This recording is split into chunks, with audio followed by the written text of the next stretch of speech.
Hey everybody, this is Rydo and we're back to Shantae Half-Genie Hero Ultimate Edition. Now, full disclosure, when went to record the next episode, I noticed that my timer script was not counting, and I thought stupidly, oh, well, that'll be fine.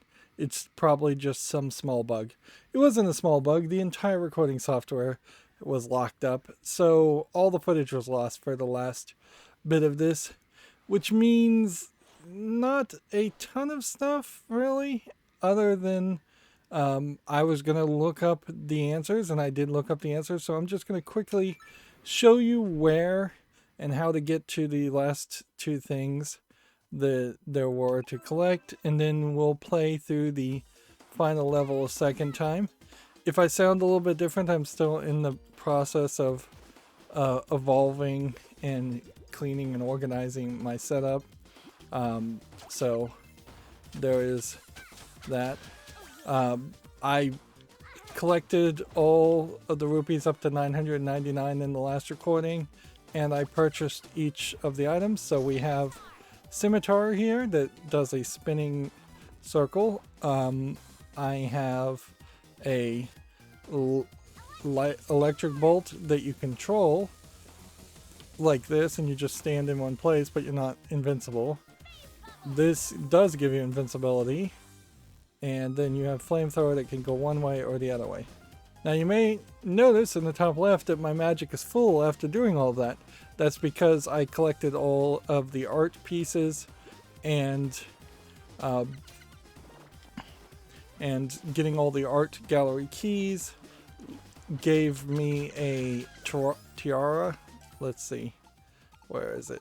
It's probably right down here at the bottom. Magical tiara. A fountain of magic wells up within you, so that unlocks that.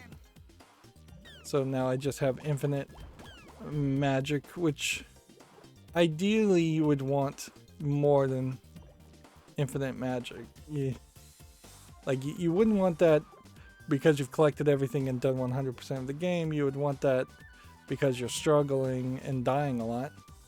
So we'd gotten to this cave before we had the ability to go up the waterfalls, and that brought us here, and that got me the last heart piece.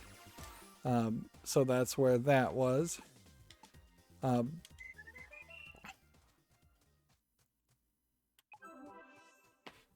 There's a selection of stuff, of hints that you get at the very end. In fact, I even asked for some hints from the spa lady, just to see if they would help, but none of those really were that helpful.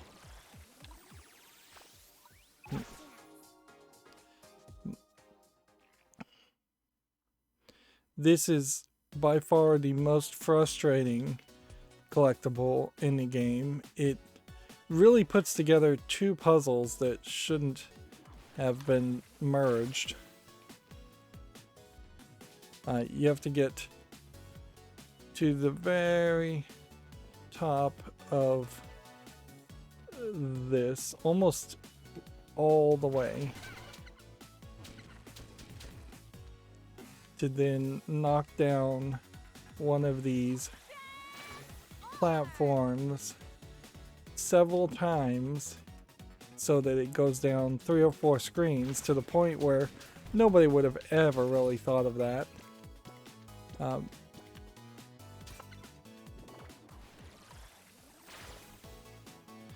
But yeah, you don't get any more dances.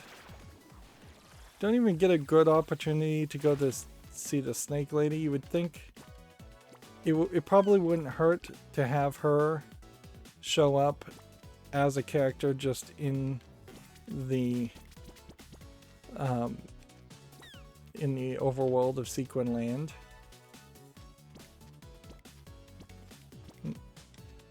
But yeah, you've got to knock down a brick to destroy that dragon head, which you can see there's not a brick anywhere close to that. It's all the way up here. So you have to hit this way, and then this that way, and then it's on the ledge, so you have to hit it that way, and then you have to hit it that way, then you have to hit it that way, and then you have to hit it all the way over here. And you'd think at that point you should just be rewarded and it should be an easy puzzle, but no, it isn't. Not one bit. Instead, you have to get this brick pushed by the elephant all the way over here, and then you have to make sure you've got the right piece in the right place, because there's 4 or 5 different openings that need to line up. And if you don't do it right, then you have to start all over again.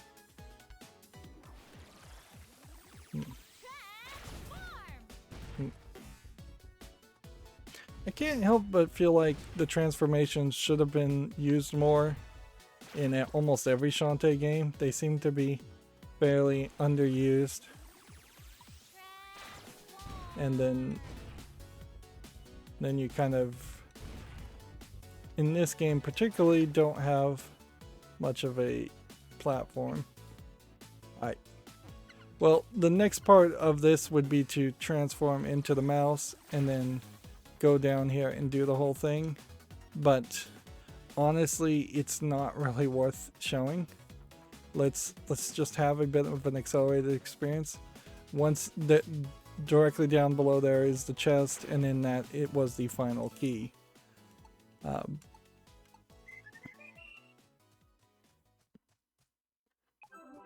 So at that point, we had every single collectible, and you are now capable of going through Sequin Land. Let's see, each of these give hints to things you might not have. We also had all 4 of the pieces, the sunken souls, the scrap metals, the poster of Squid Baron. Each of those. Let's see what the hint is. Yep, they're just giving the same default hints now. I can show you that at the item shop, everything is sold out. So that's that. I guess he is supposed to be your just requisite Aladdin-like character, the item shop guy. And then once you unlocked all the doors, you would talk to the mayor and he gave you the tiara. Thanks to you, the art gallery is red to go. Did I do it right? Alright. And so you have these bonus images, but to beat this one, you have to beat the game fast. So this is the bonus art for beating the game. This is the bonus art for beating the game with a 100%. And then there's 2 you don't have. And then there is a long collection of art here you can see. I don't want to go and show everything. There is definitely a problem. Like, the second gallery is just all backgrounds, so that's not particularly interesting. Although there are some areas that are just kind of never depicted in the game. There's definitely some concept art in this that either is in the other gameplay modes or just don't exist at all. But I'll point out maybe a couple that are interesting. The third art gallery is just the robots, so I don't think too many Shantae fans are going to be interested in looking at robots and just textures of other objects.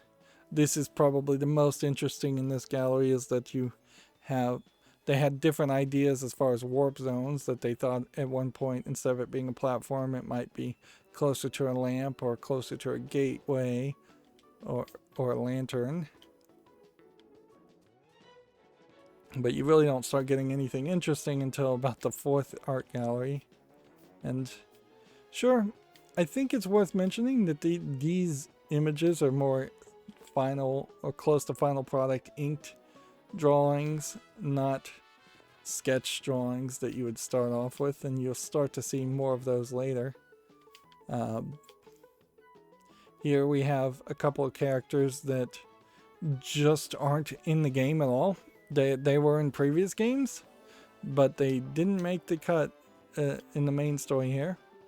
You can see different colors for the crabs and different styles for the crabs, and then the archer ladies, they apparently were wondering what kind of top they were going to wear, because they have like 5 different designs here where it's basically just the top that's different, nothing else. And then there's no less than 7 different designs here for Roddy tops in the racing outfit, which is only shown for like one brief second, which you can definitely see the artists there are more focused, frankly, on drawing Shantae than they are sometimes to even making Shantae a good game, because it's just missing some levels here. You could easily use 2 or 3 more levels.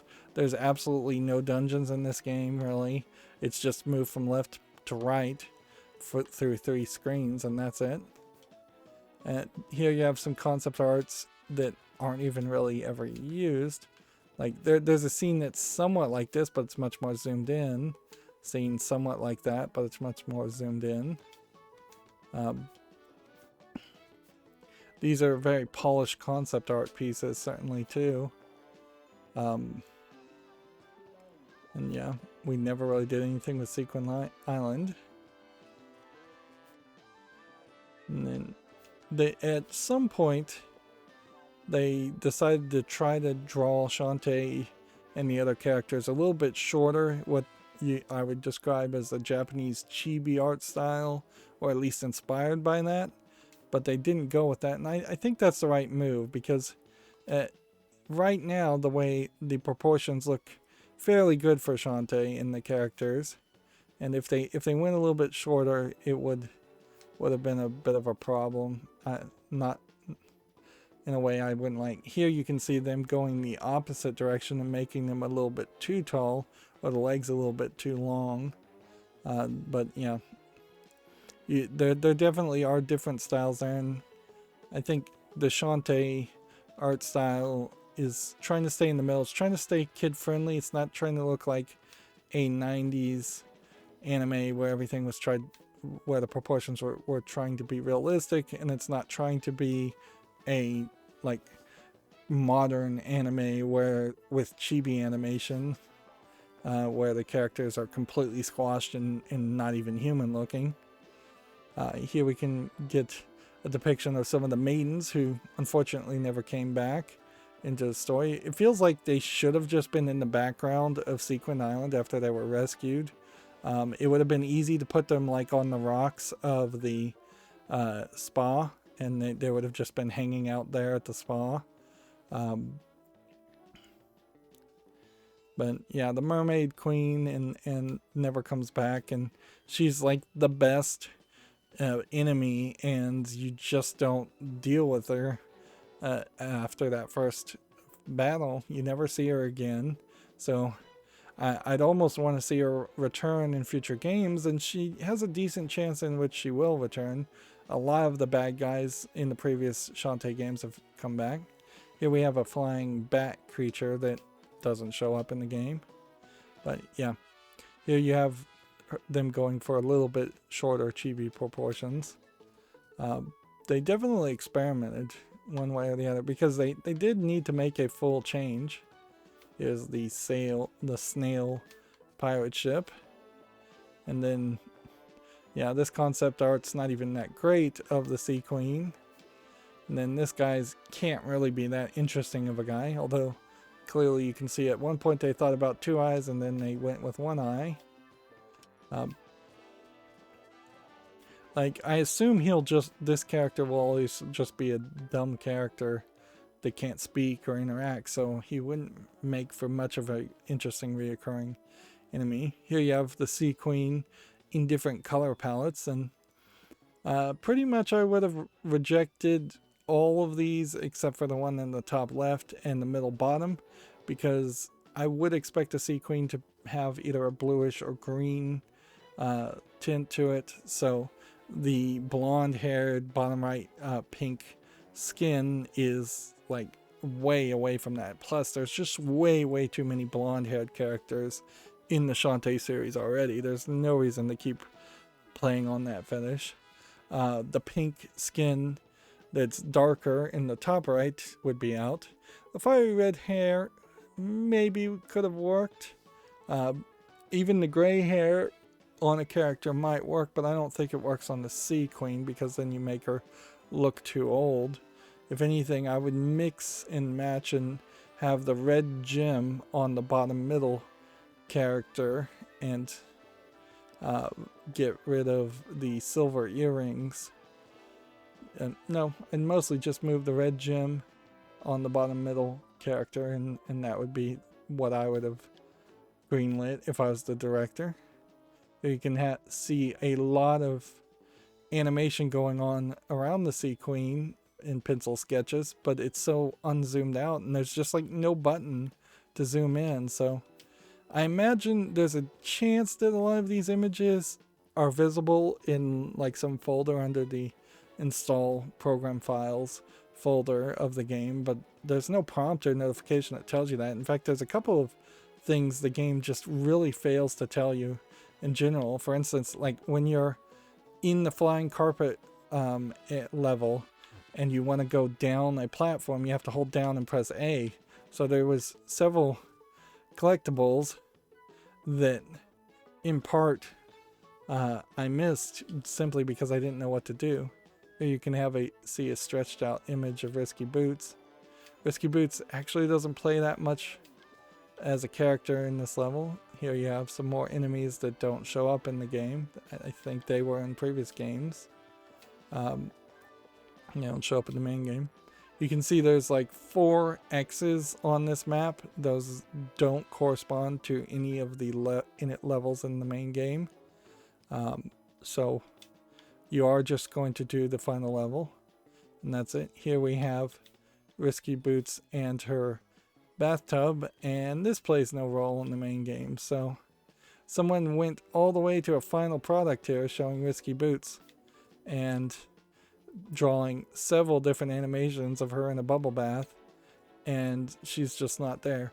I imagine the idea was she was going to get reports of progress that happened when Shantae defeated a boss and collected another piece for the dynamo, and those just didn't get written or animated, which there kind of oddly is a lack of polish on a game that got kickstarted for $900,000 here.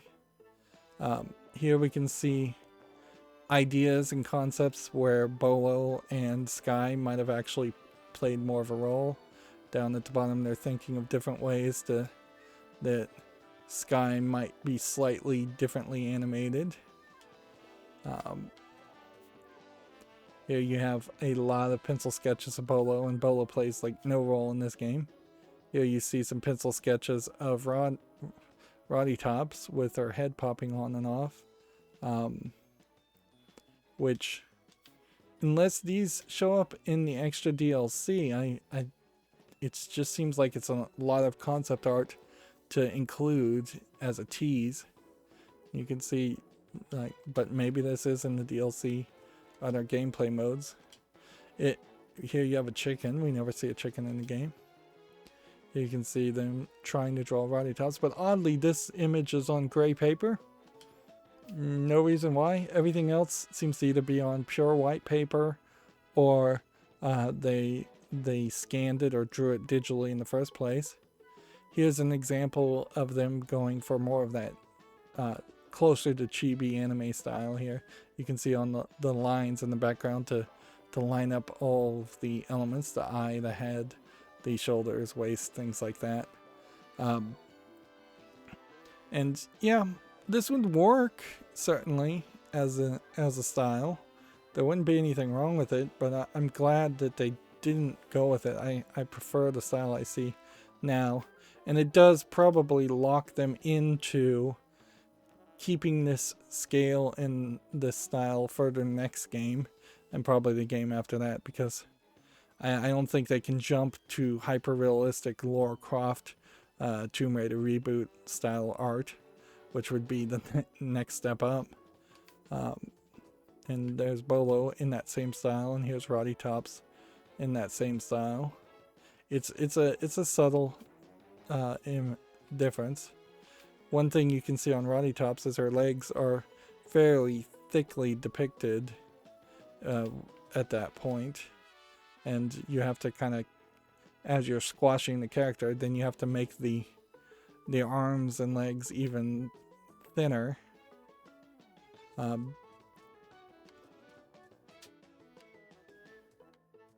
Then we have a lot of art of Shantae for the other gameplay modes. Well, we'll see her dressed up like this. And then there's this one picture, which I think might be a reference to Mighty Switch Force, where it's all the bad girls in kind of prisoner outfits, stripes, and chains on their legs. I don't know if the character on the left, though, is supposed to be Sky or not. Like, that one doesn't make sense, because Twitch and Vinegar are in the middle, and so I don't know who the other blonde-haired girl would be. But you also see that Holly is just not in the story at all, or in the concept art. So Holly as a redheaded girl is just kind of forgotten. Well, you kind of know there would be a concept sketch somewhere of Holly, because that's a whole new character. This is a great example of what a real artist can do, probably in about 12 hours of drawing. This is where it starts, at least, with just pencil sketches and roughness, and then usually you have to trace over that and clean up the lines and do a lot of inking and coloring and just a lot more work to get to a final product. It's actually really surprising when you look at like how many different people they throw at a comic book, like a Western comic book, and just to try and get a monthly release of about 20 pages at most. That there's a different inker, there's a different pencil sketcher, there's a different letterer. But even at that, I don't know if that actually ends up making comic books particularly quality. I think I'd much prefer for a single artist to hone their skills and work on something for a month, like they do in mangas. And when you look at a manga, also it's not colored, so it's usually just one artist, and sometimes that artist is also the writer. But that does allow creative control to be less split. Also, I guess when you're talking like DC and Marvel, you don't have any like creative control anyways. So this is a section that would have nicely had it would have been nice if there was an intro section here, but we're sneaking into Risky Boots Castle, which is more of a factory than anything, through the sewer. We have this item, which it seems like you should have used this item at some point and show it and just like highlight it and have it glowing, but you don't. So you just kind of get a good ending at the end because you have that item. It's almost a tradition at this point that there's a on-rails side-scrolling shooter section, and so that's what this is.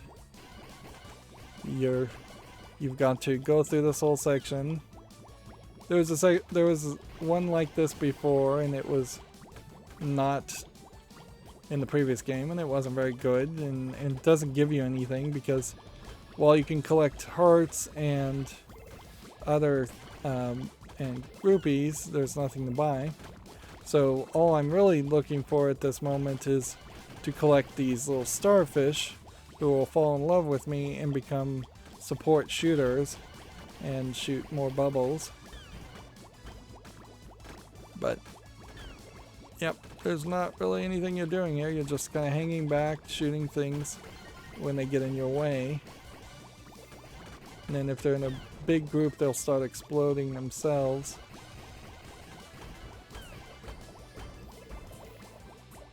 Then they throw in these spear guys, spear tinkerbats for no reason. And you only see them in this one level. This is a fairly long level, particularly now that I know how long the next level is.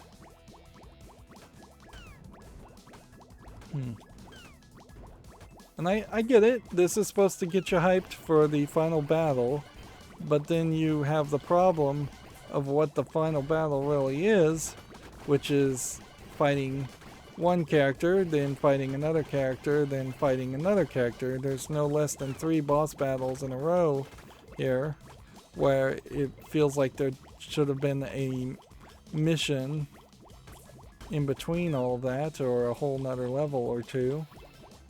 And that just doesn't happen. So even the game itself feels shortchanged. So, and I don't know how you do that with a Kickstarter game. Did they announce there would be a release date and then get a whole bunch more support, or did they just only want to go so far with the main game? It does kind of feel like the Shantae series generally does only want to have a smaller and smaller number of bosses and enemies.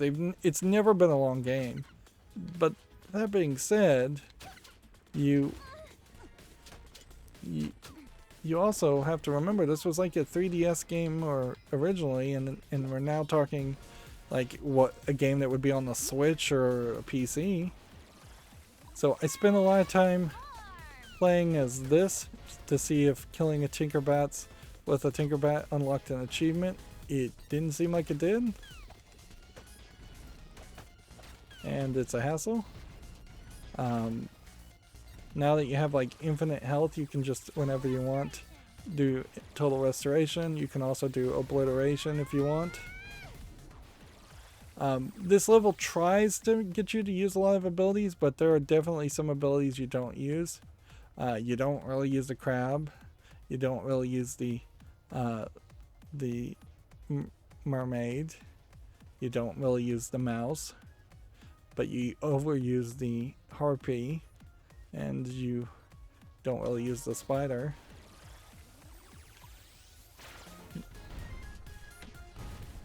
So they want you to smash this a couple times.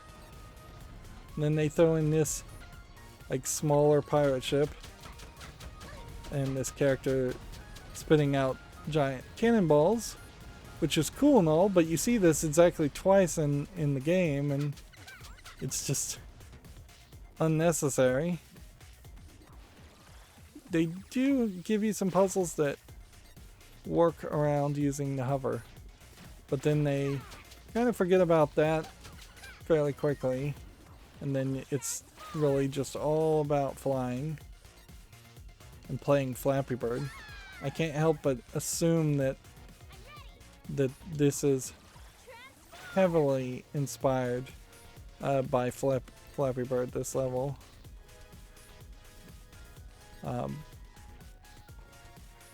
Which probably was a big thing while that people were thinking about this and developing this game.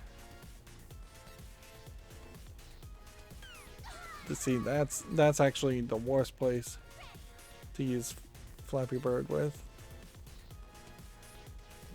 So it's best to probably fly until you reach the spot you're supposed to. Swap to the other thing. Gotta remember that the talons of the harpy seem to always be slippery.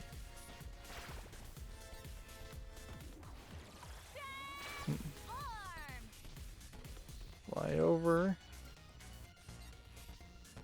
You could potentially use the monkey here. You could potentially use the monkey there.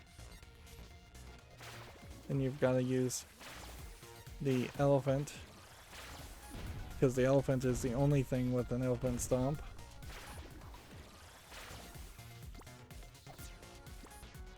Yeah, kind of have to use the monkey there.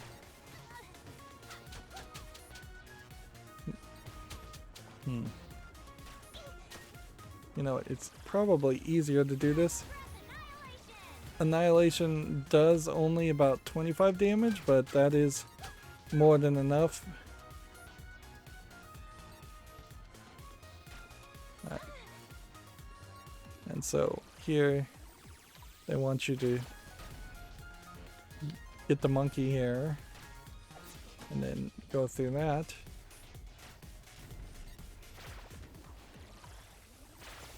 Then you can fly up as long as you don't see spikes on the walls. But if you do see spikes on the walls, then you'll run into the wall and die.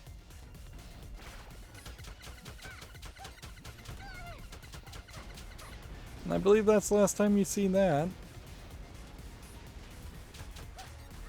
And there's a slight argument towards doing the obliteration dance more often.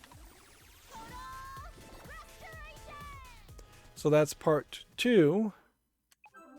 And there's like 4 parts in this level instead of 3. Which they might as well have just kept it consistent.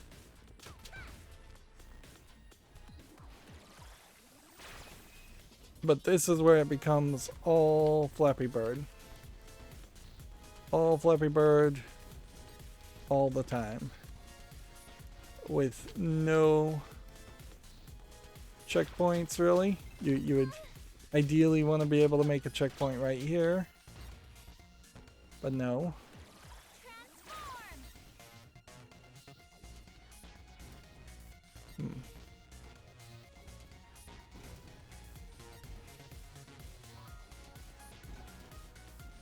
Gotta be very careful. Ideally, I'm hoping to do this in one.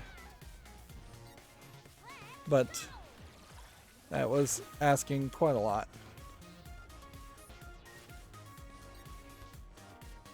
So you can't fly over that, even when it's downward.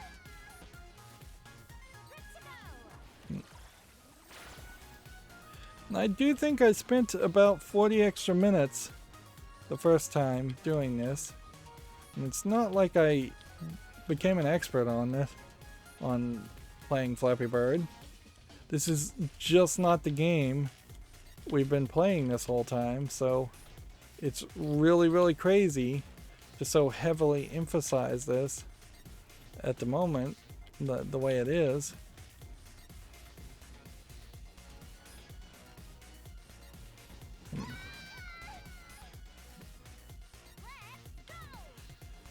So yeah, let's think about what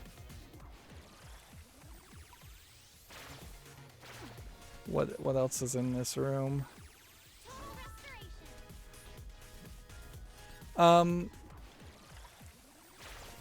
Don't think there actually is anything more in this room. And for my own sanity's sake, I think I do want to just skip this with the warp dance. Apologies for not showing all of the content, but it just gets worse from here.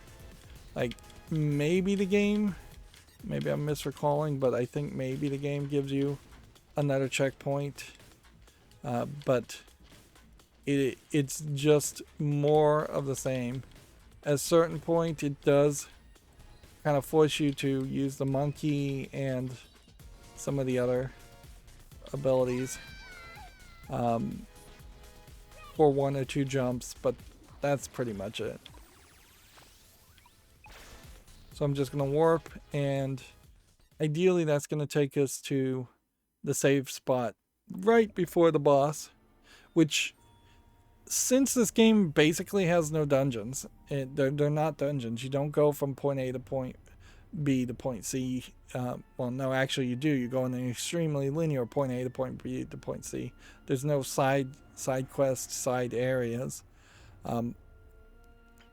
It makes a lot of sense, since there are no dungeons, not to have these save points up until this point, in which they just bring it back for, I guess, a reference. But it then doesn't really get replaced with anything, so they might as well have had levels like this where you walked in a room and then it asked you to save, and while you're in this small room it could potentially unload the larger level to the left of you and load in the larger level to the right of you, because in almost every scenario you would be going from the left to the right anyways. That'd be a great way to hide some loads. But also, because they got rid of these rooms, the hearts drops had to be increased, because there aren't rooms with two jugs, and usually the jugs would be up here on platforms. They didn't even bother to do that. Hold it right there, Risky. Alright, I didn't read the dialogue out there. Hold it right there, Risky. They're gonna pretty much talk themselves. I'm just gonna stay silent and drink some water and hit A. Hmm.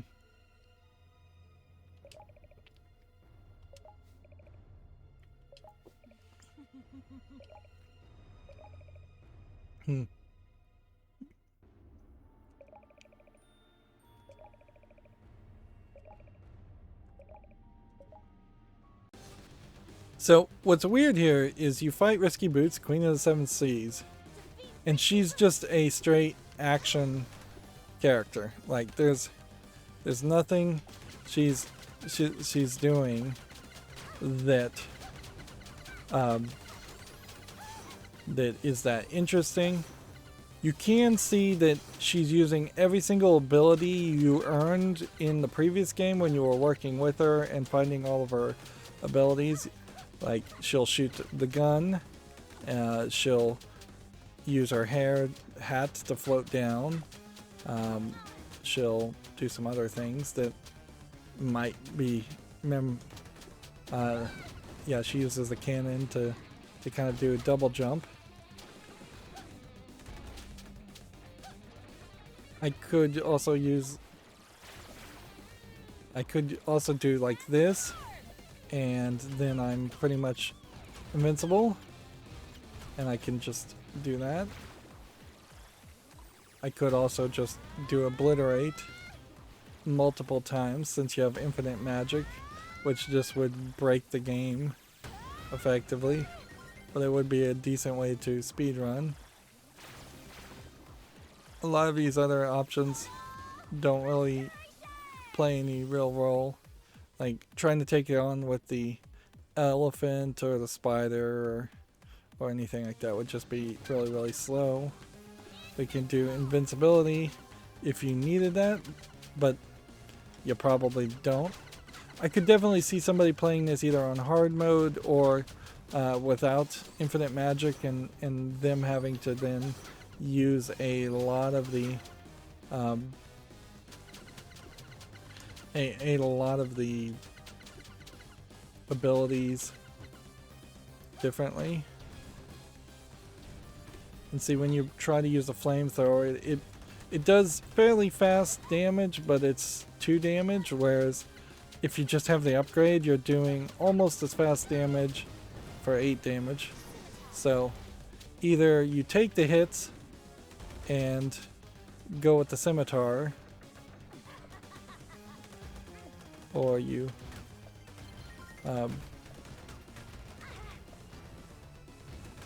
just don't bother with it. I think scimitar works fairly well. I didn't go back to the snake lady, and Risky Boots just has a really high amount of damage, even in that case where I'm I'm just trying to rush through it. She has a high amount of damage she needs to have dealt to her. This is the end, risky boots. But in the next fight, you'll definitely see, as that's more of a puzzle fight, it would have made a lot of sense to do the puzzle fight first, then fight Risky Boots, and then do the final fight, which is also kind of a strategy puzzle fight. Also, you're basically fighting the same enemy twice in a row, the way they have it set. It's just bad game design. Give up. Haha. You're too late. Now I'll introduce you to the final phase of my plan. So we've got an elevator taking us upward. I have no control at the moment. So Shantae effectively in this cutscene is just sitting there letting herself be led to a trap. Behold. What is it? The new improved dynamo. It's a reference to Mother Brain and Metroid. What have you done to it? My Tinkerbats have increased its potential in every way. The moment of victory has arrived. Watch as I turn your precious genie realm inside out. Ho ho ho. She's going to open the gateway to the genie realm. I have to destroy the dynamo before it's too late. So here you have Tinkerbrain, Dynamo of Destruction. And so it's a 3D event like this, and he throws these gears at you. And you would think that him throwing the gears at you meant you're supposed to knock the gears backwards and forwards. But actually, it totally doesn't work. Like, they won't spin, they won't crash into anything. These circles on the down here are not cannons. What's happening, and what I think it would be really hard to recognize, is when you go clockwise, it unscrews the screw on the right. When you go counterclockwise, or anti-clockwise as they say in British, it unscrews the screw on the left. He's shooting these beams. So all you really need to do is just go in a circle, and he doesn't really throw anything at you, and then you're supposed to hit these and break these, which that can be a bit of a hassle, but there's actually a very easy way to accomplish this, and it's simply by using Obliterate. In fact, that's exactly what I did the first time, and I didn't even see that they formed I didn't even see that they had formed electrical barriers in between each other. And you see this like purple eye, this red eye here, and you'd think that that means something.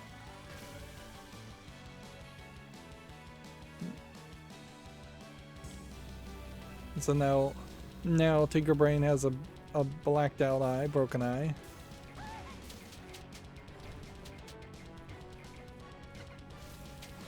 And at some point, see, I hit that right dead center. Yeah. I'm gonna play this the real way, but I could just use Obliterate, certainly, to speed this. But I definitely missed this extra gears falling.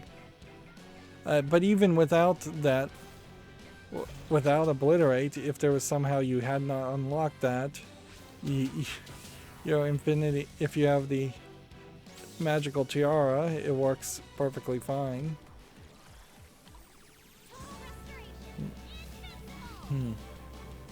The game implied that in a certain boss battle you were possibly going to get hit with some kind of beam that would change your magical abilities or your dancing abilities. I didn't see that ever happen. Maybe I accidentally rushed through the game, the final battle, fairly quickly. Right, so that's everything, which should chunk out the screw. And so that seems like you've won the game.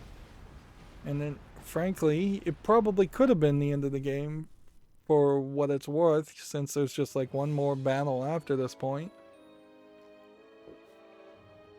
the events of Risky succeeding happened far too fast, where it definitely could have been stretched out between 3 or 4 different levels. Yeah, it would have made a lot of sense that you got to the end of this level, you fought the Tinker Brain, and then Risky Boots jumps in and knocks you to a different area, and then you have to go through a whole level to get to Risky Boots and fight her, and then she barely escapes, and then you go back to a new area with another Tinker Brain, more improved, and so then there would have been 3 more levels. Because you are basically having like 5 levels here compared to 8 levels in Super Mario Bros. 1, and even the length of a Super Mario Bros. 1 level, for instance, is probably longer in pixel square footage than any of the sections of any of the levels in this Shantae game. It definitely feels like this game in particular was a side project that they handed to a B team to train them up more than the next big game in the series. It being kind of a remake of the original game, but not really, but also canonically taking place after all the events of the first 3 games. Doesn't make a lot of sense anyways. Anyways, it says, I deactivated the dynamo just in time and the genie realm is safe and sound. Huh? That voice. You have battled valiantly and accomplished so much. So, this is the first point where we see the genie glowing orb, which is a 3D object, so I kind of have to applaud their experiment there.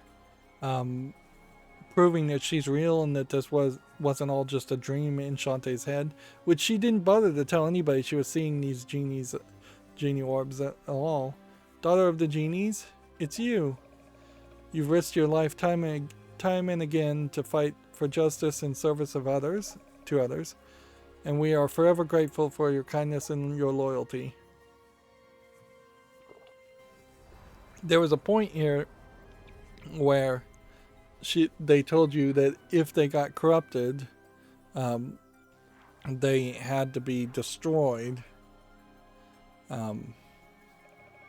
On behalf of the entire genie realm, we thank you from the bottom of our hearts.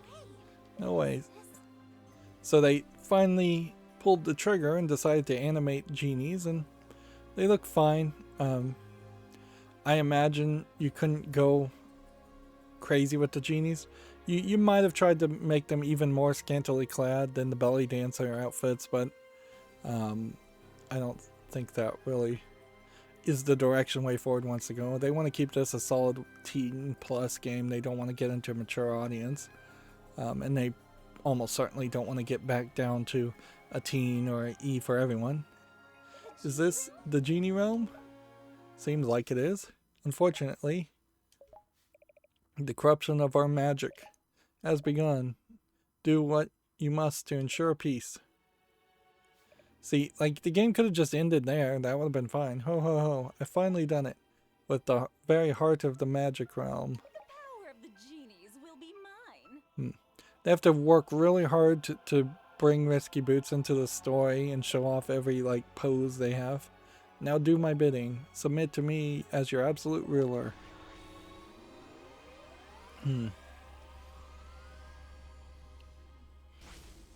So now the magnet's turned downward and the genie realm is corrupted, and you can see the genies are now have red hair and are darkly colored.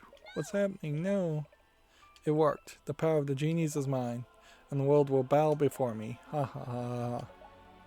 See, and you'd think at the very least you'd want Risky Boots to be somewhere here, like have her floating in the middle of the magnet. Before Risky can claim their power, I have to do it. I have to destroy the genie realm at any cost. So, visually it says penetrate the shield. If you were deaf and couldn't hear that, or you just had it muted, you would be kind of left without a hint.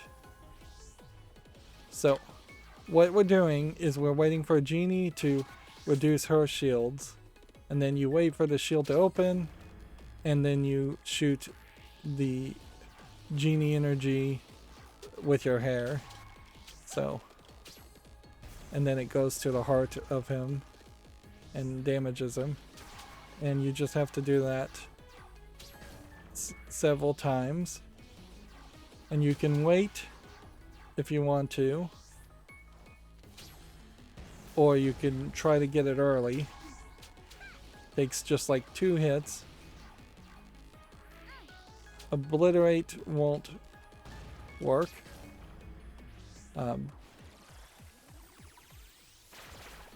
None of the character's abilities really would work. Like, Annihilation will hit anything with the shield down.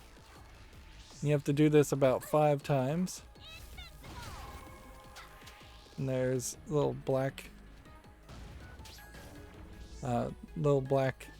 energy on the ground, and the genies are trying to hurt you. It's the genies that are shooting the black energy too. It seems like it spins one way sometimes and then it decides to spin the other way.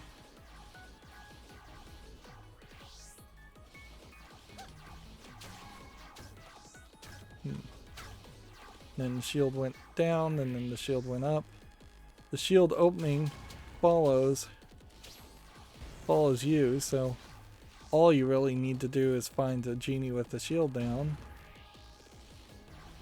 But with infinite energy and invincibility, it's fairly easy to do.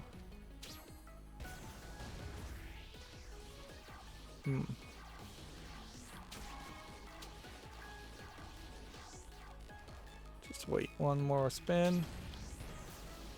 There. We should have like 1 or 2 hits more, and then we should be done. It's not really changing up much. The attacks maybe getting a little bit more aggressive. Maybe the spinning getting a little bit more aggressive. But that's about it. You'd kind of think that in a battle like this you would want the opening to widen each time, just because once they've proven they've got the idea, there's really no reason to. I'm just gonna hit that because it's speeding up and not slowing down. Yeah, there's really no point in forcing the player to spend more time. There we go.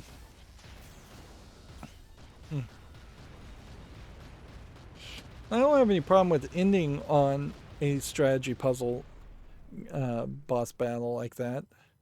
There definitely could have been a point where Squid Baron got thrown in the middle there to kind of put a buffer between fighting Tinkerbrain twice, or in any other of the bosses. Could have been mixed in between. Fool. Blasted no good.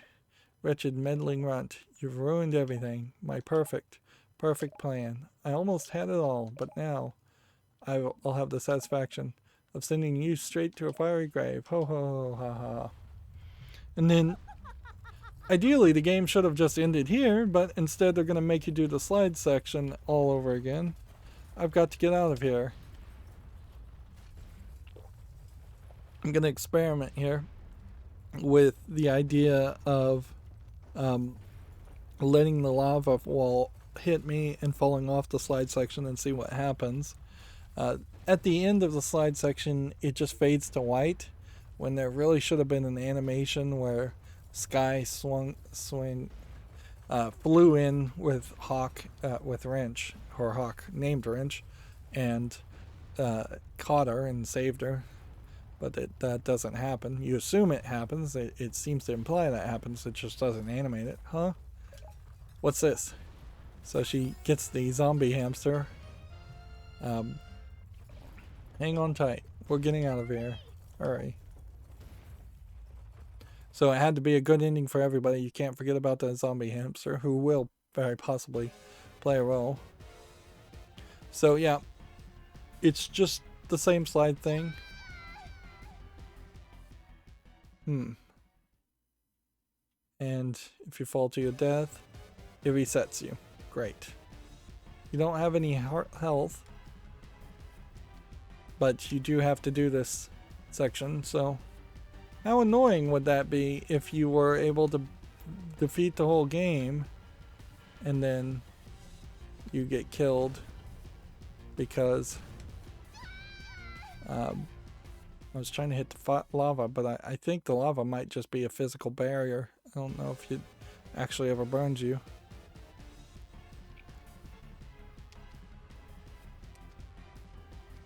Instead of the barrels of the mermaid chow, or monster chow, whatever it was, you're just fighting these gears. Yeah. See, when you hit the other things, it is definitely a case of... Alright, so you do die when you hit the lava, but you have to be... It has to be fairly far to the left.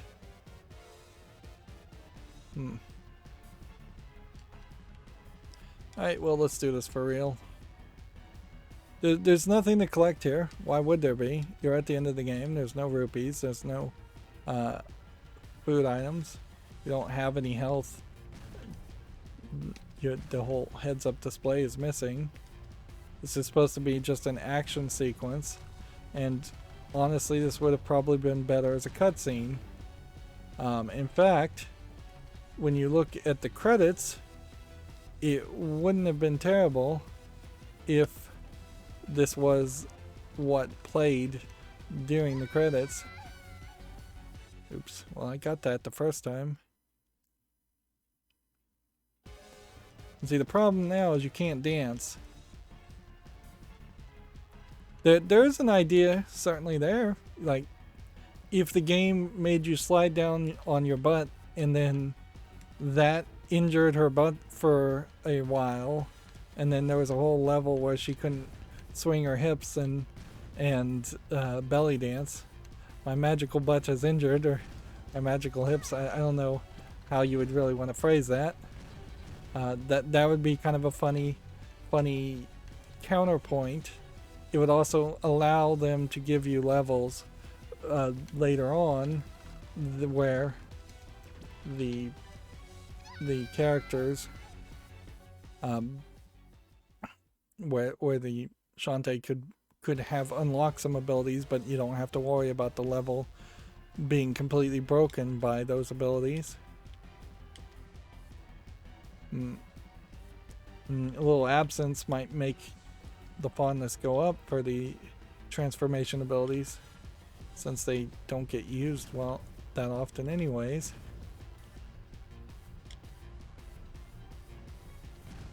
Let's see. I want to get to the end of this, and we already skipped one section. Alright. You hit that. And apparently pressing straight down is not it. I thought maybe that would be it, because there really is a ring just lined up right under it.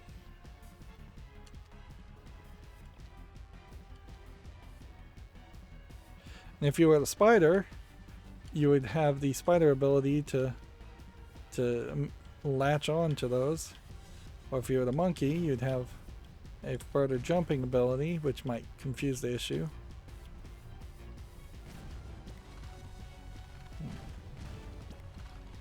Let's do that. Maybe it is a matter of timing.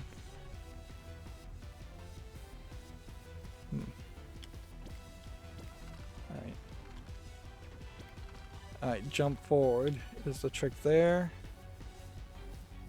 You can see the lava is coming further, faster and faster. I didn't know I could activate magic. I just hit the wrong button on the controller.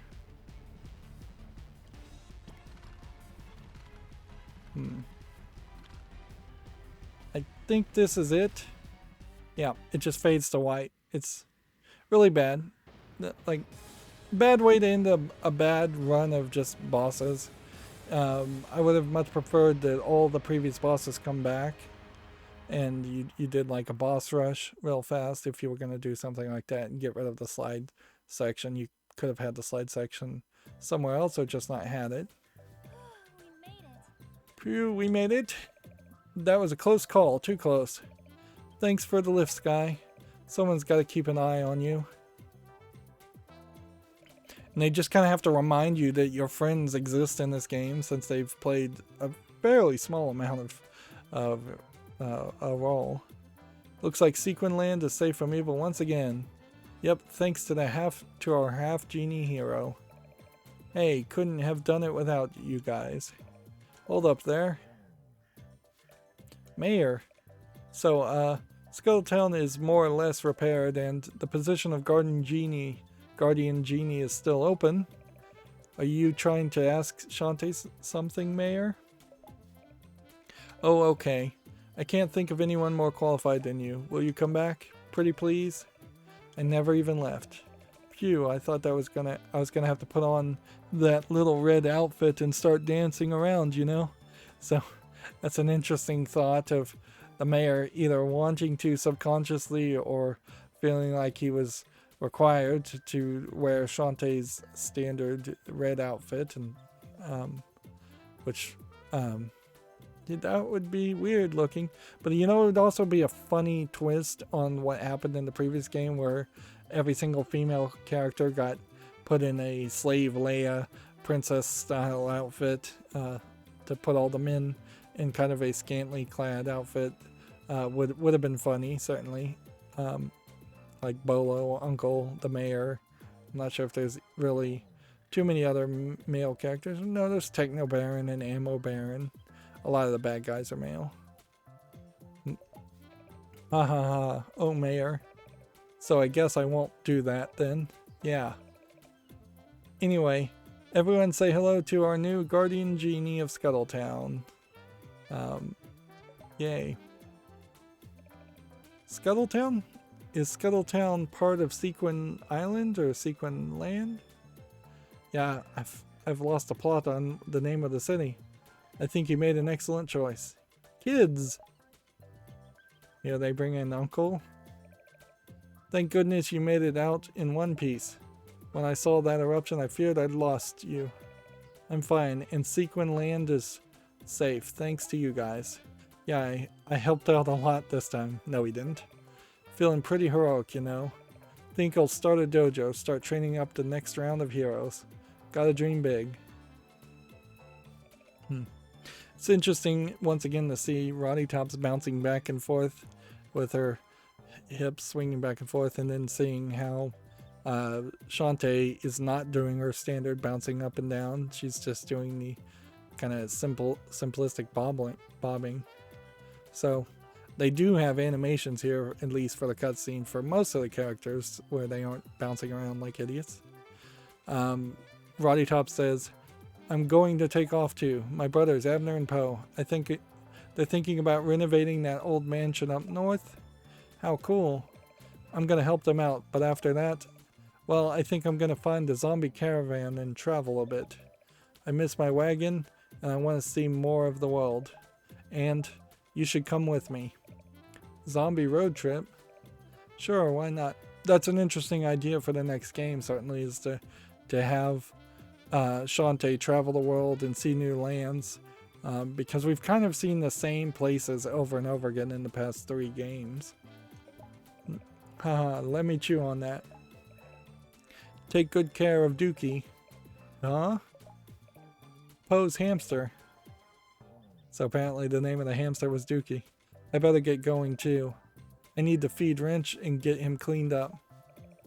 You never did tell me how he managed to grow so huge. What's your secret? It's a special diet. Salted caramel for birds. Wrench goes nuts for him. Haha, I see.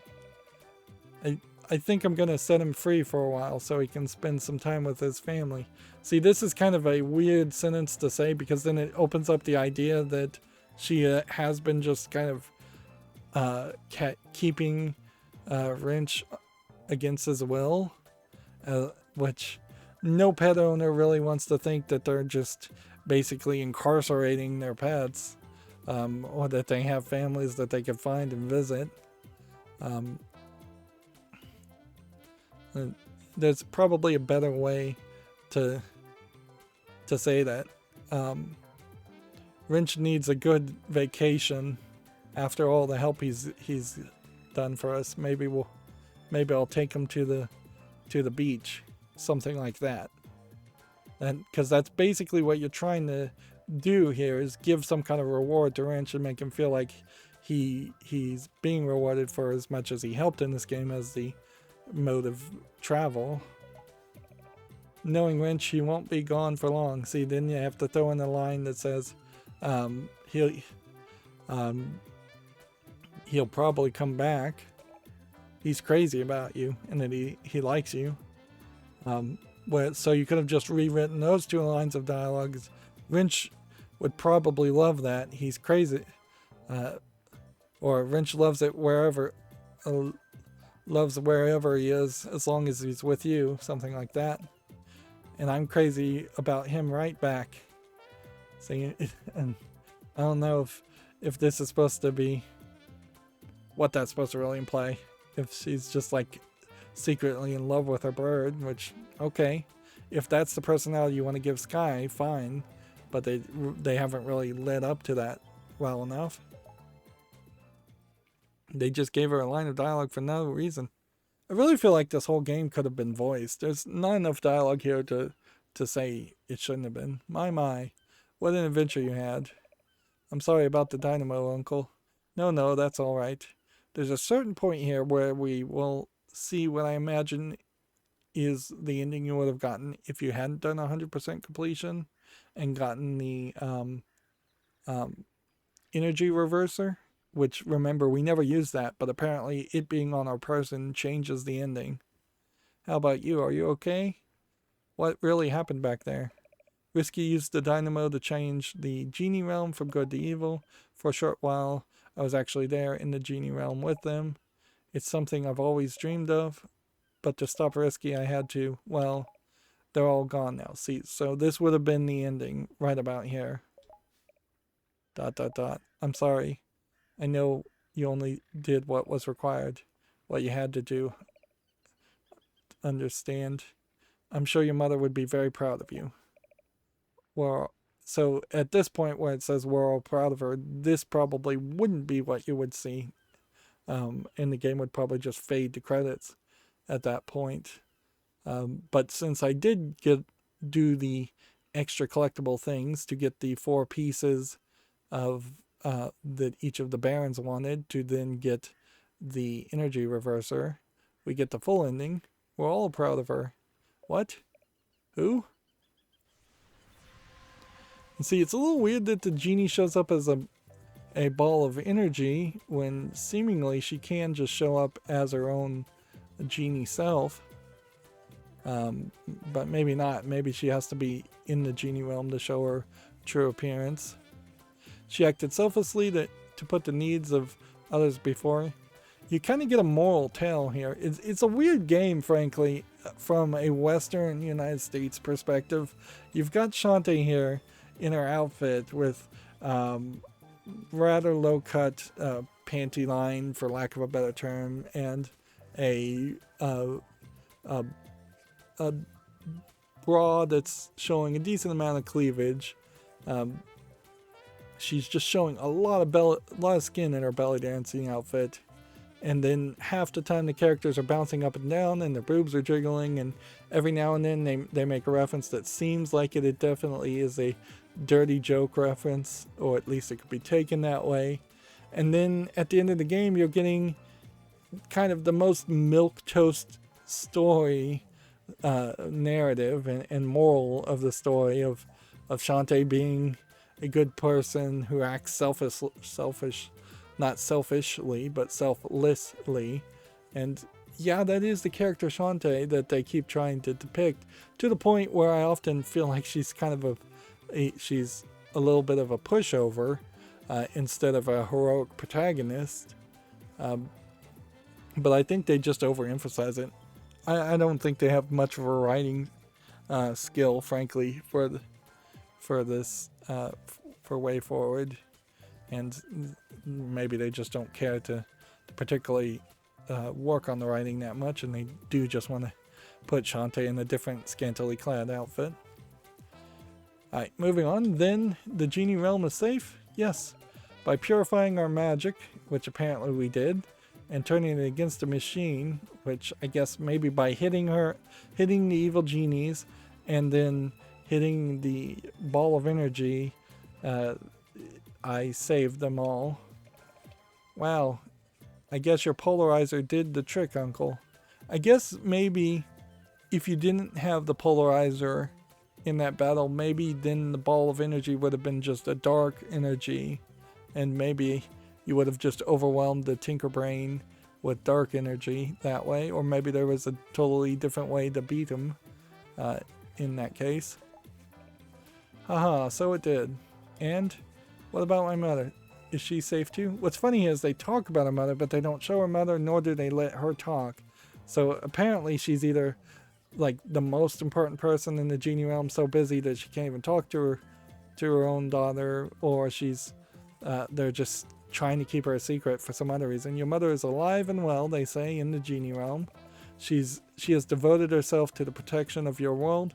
This is an interesting door they open to the idea that Sequin Land is supposed to be kind of like Earth, but in the future with magic and technology like dynamos, and in a second they'll mention bicycles and steam engines, all existed, and then that technology was lost, and then all the genies went to the Genie Land to apparently stop some giant otherworldly monsters that are trying to destroy all of the Sequin Land universe. Where it definitely would make a lot of sense if one of those bad guys was able to sneak through and thus become the new big bad guy in the next game, instead of just having Risky Boots be the same antagonist the whole time. It almost makes sense to have a spin-off series where Shantae's mother is fighting like cosmic characters. It's almost as if like you would have like a Bayonetta style character doing a high action game, fighting well, like in Bayonetta 1 you're fighting against a god at the end of it, and that's very much what this sounds like, is that the genies are pooling their energy to defeat some kind of Cthulhu-esque creature. She and the other genies must remain here where their combined powers can ward off the greater evils that would seek to enter your world. This is why she had to leave so long ago, along with the other genies. And apparently none of the genies bothered to tell anybody that that was the reason they left. It was to protect us. See, they're just kind of trying to retcon the story to make it more positive. Yes, so you could grow under the safety and care of your uncle. She wanted you to know this, but only when you were old enough to understand the meaning of her sacrifice.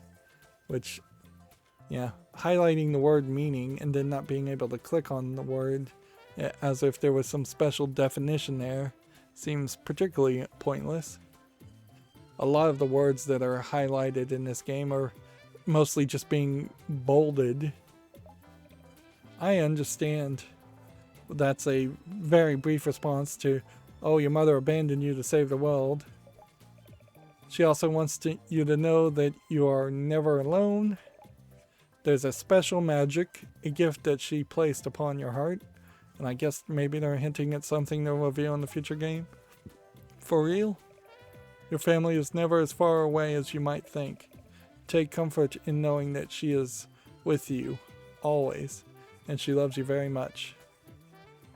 Sure seems like it would be easier just to have the mother do the talking here and say it directly. and now I must return to the genie realm. Like, it almost seems like this glowing orb should be like a pixie or something, some servant of the genies. They should have given her a name and mentioned her instead of her assumedly just being a genie. She might be a low-level genie where Shantae's mother might be the highest of level genie, but even that doesn't get really explained. If you see my mother, tell her that I understand what she's done for us and that I love her right back. See, I guess they're trying to use that "I love her right back" phrase as a phrase that they're desperately trying to get a catchphrase here, and I don't think anything's gonna stick. I will tell her. Good luck. And to you. Come on, Uncle. Where are we going? To celebrate, of course. And to find you a new, less dangerous hobby. Haha, that reminds me. I recently unearthed the designs for something called a bicycle. For my next project, I'm gonna build one for you. I don't know how a bicycle would turn into a dangerous object, but I think he'll find a way. Okay, hey Uncle. Wait up. Until next time, daughter of the genies. Goodbye and farewell. So, they kind of seem to imply that she's the daughter of all the genies.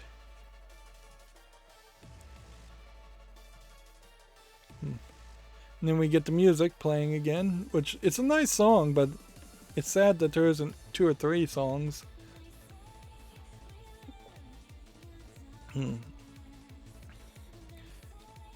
We may skip through this credits, but what you can mostly take from this is there's about 12 programmers, about 6 engine programmers. You can tell that there's probably about 50 to 70 people that actually worked on this game. You're not hitting the level of like 100-person, 200-person team working on the game. But I think they probably should have had more level designers and actually had some dungeons. There is something to think about here in the fact that there's not really a... So all the illustrations were made by a different group, and a lot of the animations were made by different groups. Interesting. There's a game like this, even though it got kickstarted for over $900,000, kind of goes to show that not every game, even if it does show a strong fan base, will get a publisher willing to publish it. It definitely feels like the Shantae Way Forward games should have a publisher that would be willing to give them like $3 million and make a game that's 3 times as big. Now in this case, that's a hard argument to even make, because even though we've done 100% of the main story, there is a ridiculous amount of other stuff to still do. So we're not done with the game by any means. And I might have been a little disappointed if I just played the main game, but I'm hoping we still get a decent amount of experience from the other levels, which probably are just medium to small levels, or they might even be big levels.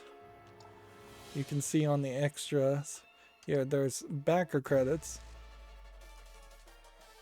You run into problems though, on top of just not getting a let's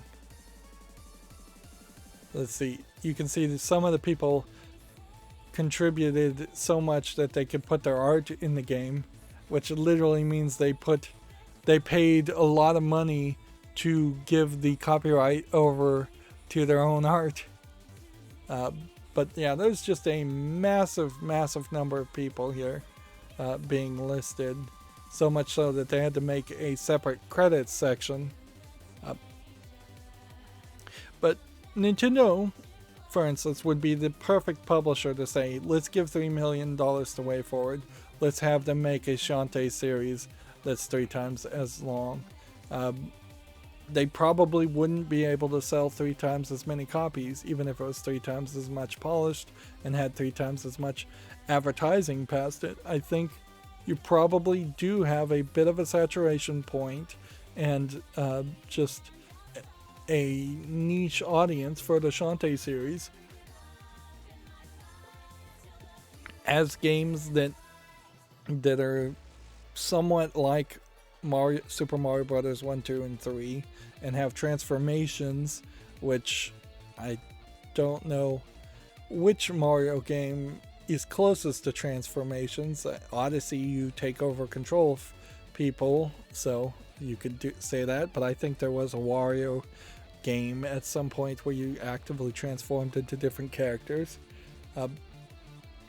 And Way Forward in the Shantae series only kind of stands out in the fact that it is the character Shantae and the other characters in their kind of lewd outfits in a way forward, slightly more mature or slightly more perverse mentality compared to Mario Brothers, where Mario is still just getting like a cake as a reward for saving Princess Peach.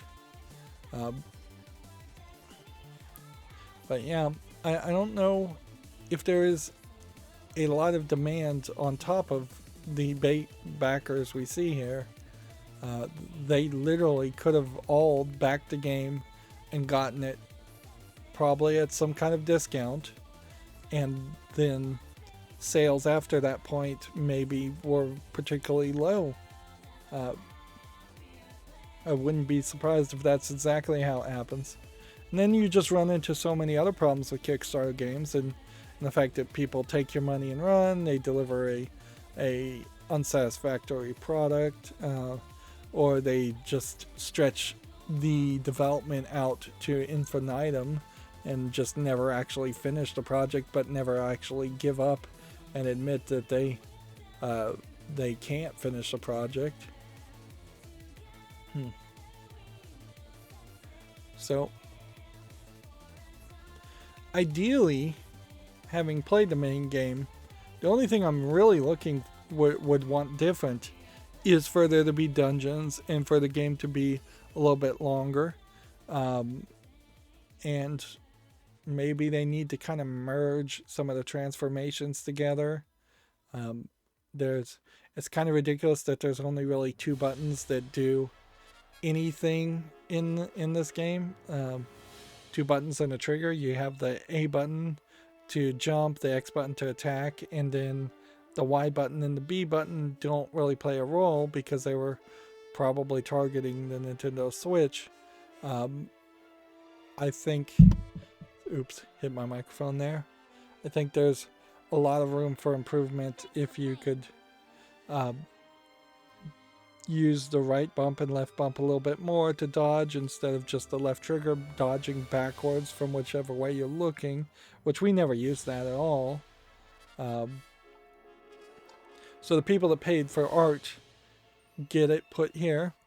And this is an interesting combination of different artists. Some of them decided to try to draw a little bit lewd, but not too many went too crazy here. A couple of them put her in different outfits. Here you can see she's wearing a school outfit and riding a bike. There you have pixel art. Here you have something different. This one's very stylized but pretty good. But a lot of these are also pretty bad. Here she has a cell phone, or she's playing a Game Boy, but she also looks a little bit more like an elf. A lot of off model here. Here you have a very hyper-realistic depiction. You can definitely tell the game would look and play a lot different and feel a lot different if this was the art style that was used. You'd almost certainly have to make Risky Boots more less blue, but yeah. Here you have something that looks like it was done in a 3D modeling software. Some of these look pretty good. It's just a monkey. Here, a lot of this art clearly had to have been informed by playing the game, because I don't think you would have known Holly was in the game otherwise. Here you have a pretty off face model depiction of her. Here you have a pretty abstract depiction. Here you have, I assume, Twitch and Vinegar. Again, hyper realistic. And yeah, none of this art looks particularly great. This is like the bad guy from the previous game. He didn't even show up here. And then you run into the problem here where you have something that very possibly was drawn by an 8-year-old, and since they paid for the game and backed it, their art has to be included. Here you have a high action shot of her attacking with her fists and her hair, which she never does in the game. She probably should. Let's see. Here you have something drawn particularly terribly, perhaps intentionally. Here you have a bat character I don't recognize. Here you have going for kind of a 90s anime style, drawing her blushing, her arms crossed to enhance the cleavage. That's a pretty decent drawing. Here you have a character that I don't know if that's supposed to be Shantae with blue hair or what. Some of these people went really crazy and drew a lot. Some of these people clearly didn't have the ability. I don't know why you would want to have your game your art immortalized in a video game if you're not getting paid for it. Here you have a slightly different art style. I could imagine doing like a cartoon or a comic book and drawing the characters like this. I wouldn't particularly want to see the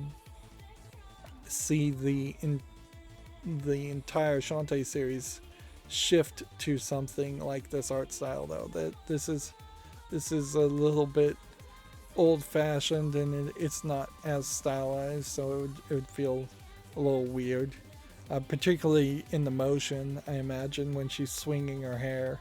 You kind of have to be able to animate the hair whip first and foremost. Interesting, in the lower left hand, you can see the spider has a bra made out of spider web, where the mermaid has like a flesh bra and the Pegasus has like a fur bra.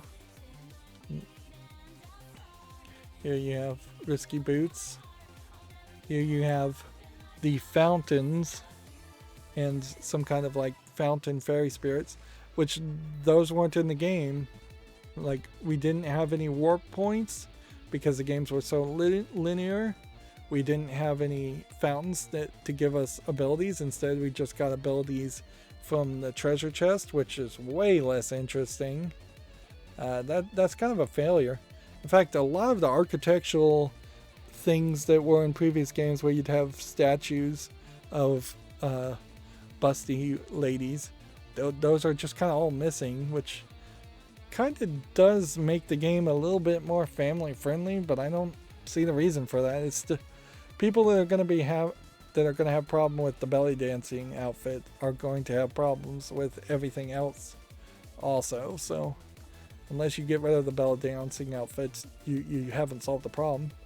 Here you have Risky Boots in the Slave Leia style princess outfit from the previous game. They didn't do anything like that. Here you have people that are just way off anatomically, like just impossible drawn. And then you have something like this where I can't really even tell what this is. It's supposed to be some kind of like abstract painting, I imagine. But from what I can see, it seems more like a scene from like a Zelda game where somebody's riding a horse on the lower left-hand corner, standing on a platform, and then there's a big like volcano area to the right of that, and then a maybe big forest area to the right of that, and then to the right of that maybe a big dragon. But that's about it, and I could certainly be just seeing things. Here you have something that looks like it was done in like Photoshop. It's nice, but again, going for that squashed chibi look with the head being particularly big. Here you have something that looks like it was done in marker. Here you have something that looks like it's done in marker. Interesting idea of the 3 other sidekick females combing her hair.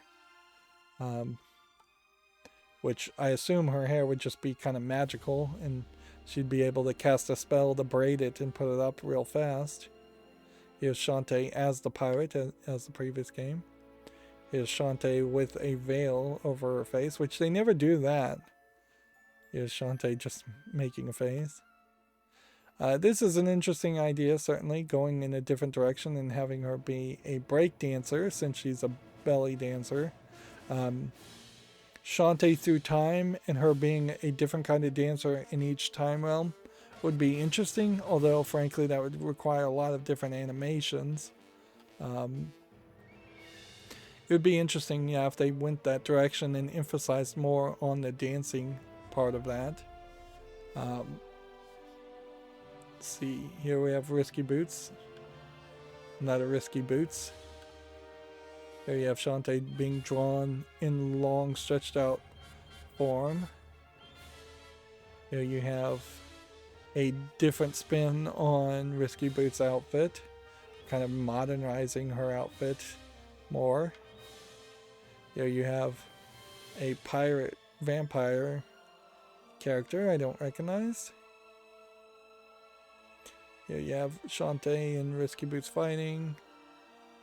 And then here's the Tinkerbats wearing Risky Boots' hat. And then you get to this picture and this makes no sense. I have no idea who these characters are supposed to be, if these are supposed to be characters.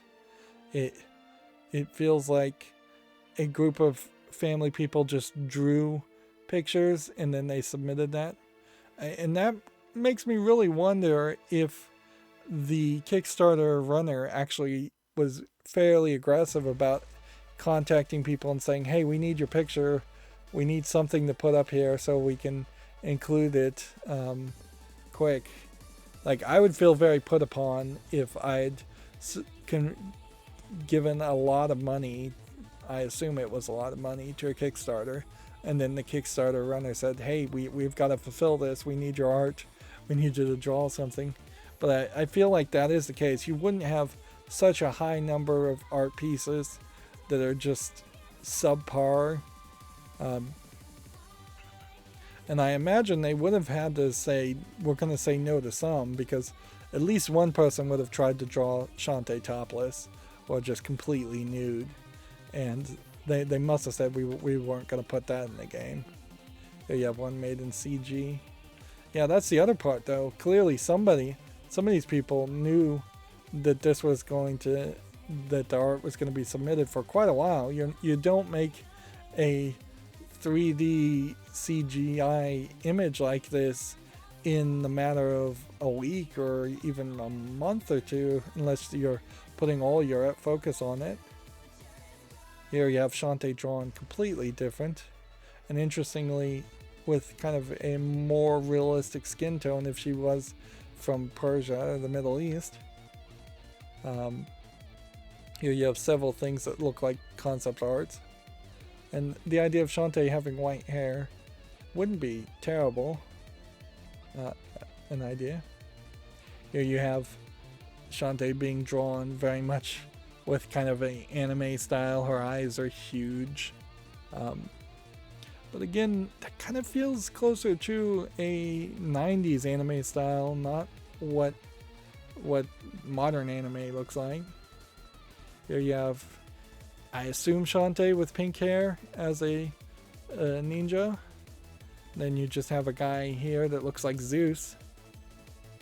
Then here you have Shantae at the dojo kicking Bolo, probably on accident. Then here we've got more pictures of the characters. Then here's a selfie picture. Again, going for more of a lengthy regular depiction. This is a pretty good style too. Again, this may not work great in the game, but if you were to make a promotional video or movie based on the Shantae series, that would probably work. fairly well. You could probably squeeze the events of 2 or 3 of the Shantae games down into one movie and make it like a direct-to-video, direct-to-Netflix experience. Here we have Shantae hitting something with her hand, which again she doesn't do. And again, her skin tone much darker, much more realistic for the Middle East. Here we have Risky Boots drawn pretty badly. Here you have all the characters drawn pretty badly. Shantae by Roy, age 24 apparently. So yeah, I don't know if that's supposed to be a 2 and a 4, or if it's supposed to be really that Roy is 24 and he's just a terrible artist. Yeah, you have a very polished harpy image. Here you have the mermaid. Here you have pretty much everybody. And yeah, that kind of looks like a Scott Pilgrim-esque comic book art style. And here we have Shantae fighting off Risky Boots. Nice animation style there. And we've gone full circle. So a decent amount of stuff to look at there. Some of that's great, but it definitely could have been some curation also. And yeah, for finishing the game you get this art, which is nice. And then 100% clear you get this art, which shows, I guess, what the city was supposed to be like. Although I guess you're just on the main square of it the whole time, and then the main street sub-level was somehow supposed to integrate also into the city. But you never get to the palace like you did in the previous games. If you beat it in the fastest time, which probably is less than 10 hours if I was to guess, and I beat it slightly over 10 hours with 100%, you get another image. And if you just beat the game in the fastest time, you get another image. And unless you just want to play the game the second time, I really wouldn't recommend it. I think you also kind of have to play it on hard mode. We can see there's more games here though. Pirates Queen's Quest, Friends to the End, Beach Mode, Ninja Mode, Officer Mode, and Jamie's Mode. All also still things you want to play. Like Hero Mode, replay the adventure on your main with your main transformations unlocked. So yeah, a hard mode, Hero Mode, same thing. But then there's hardcore mode, which I definitely wouldn't want to play hardcore mode. Yeah, I think I probably am not in line with what a lot of Shantae players want, frankly. I wouldn't be surprised if there is just a different experience here.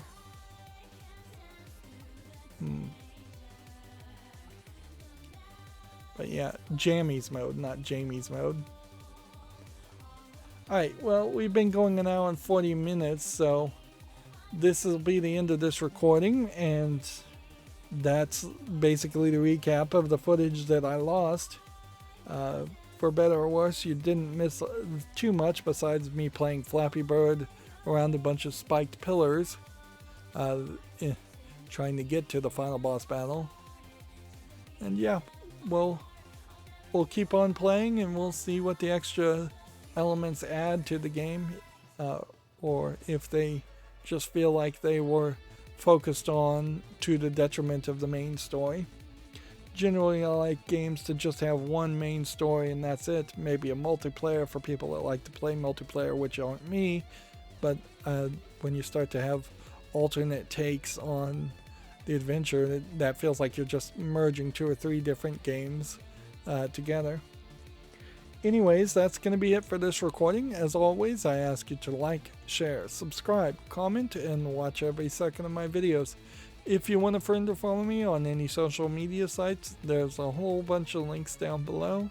And if you want to support me further, there's a link to Patreon, or you can friend me on Steam and get me a game off my wishlist. Thank you for watching. Have a good evening.